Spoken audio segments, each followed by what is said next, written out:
কাল থেকে শুরু হতে যাওয়া গল টেস্ট দিয়েই সাদা পোশাকে ইতি টানতে যাচ্ছে অ্যাঞ্জেলো ম্যাথিউস। জানালেন, ক্যারিয়ার নিয়ে নেই কোনো আক্ষেপ। অনুশীলন শেষে ব্যাট প্যাড খুলে রাখলেন। টেস্ট ক্যারিয়ারে বিদায় ম্যাচের আগে এটাই শেষবার। হাসি মুখেই মাঠটা ঘুরে দেখলেন, বাজছে যে বিদায়ের ঘণ্টা। ক্যালেন্ডারের পাতায় দীর্ঘ প্রায় ১৬ বছর লাল বলে শ্রীলঙ্কান ক্রিকেটে যিনি ছিলেন দুঃসময়ের অন্যতম এক কাণ্ডারি। এবার প্রস্থান হচ্ছে সেই অ্যাঞ্জেলো ম্যাথিউসের। মঙ্গলবার থেকে শুরু হচ্ছে গল টেস্ট। আভিজাত্যের লড়াইয়ে বরাবরই এই ভেন্যুর আছে আলাদা ঐতিহ্য। অসংখ্য কীর্তির সাক্ষী হওয়া এই গলে এবার নিজের শেষের গল্প লিখছেন ম্যাথিউস। বিদায় ম্যাচে প্রতিপক্ষ হিসেবে পাচ্ছেন বাংলাদেশকে। টাইমড আউট কাণ্ড নিয়ে ম্যাথিউস আর বাংলাদেশ ক্রিকেটের সম্পর্কটা একটু অন্যরকমই বটে।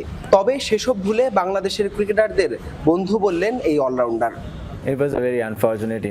টাইমড আউটের ঘটনা অতীত, সেসব মনে রাখতে চাই না। বাংলাদেশের ক্রিকেটাররা আমার বন্ধু, তাদের সাথে খেলাটা সবসময়ই উপভোগ করি। সাদা পোশাকে এখন পর্যন্ত ব্যাট হাতে হাঁকিয়েছেন ১৬টি সেঞ্চুরি, প্রায় ৪৫ গড়ে। নামের পাশে আছে ৮,০০০-এরও বেশি রান। টেস্টে তার চেয়ে শ্রীলঙ্কার হয়ে বেশি রান করেছেন মাত্র দুইজন, একজন কুমার সাঙ্গাকারা, আরেকজন মাহেলা জয়াবর্ধনে।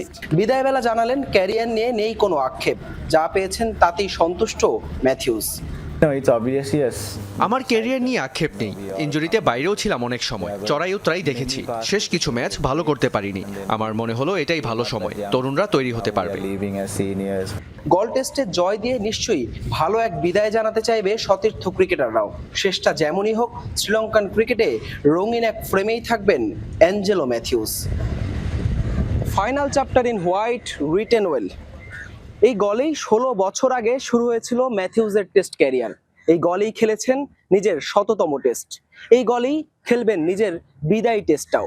নিশ্চয়ই চাইবেন শেষ ম্যাচটা সাদা জার্সিতে রঙিন করে রাখতে ভালো কিছু দিয়ে।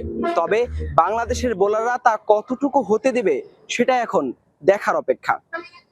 হাসান আল মারুফ, যমুনা স্পোর্টস, গল আন্তর্জাতিক স্টেডিয়াম, গল, শ্রীলঙ্কা।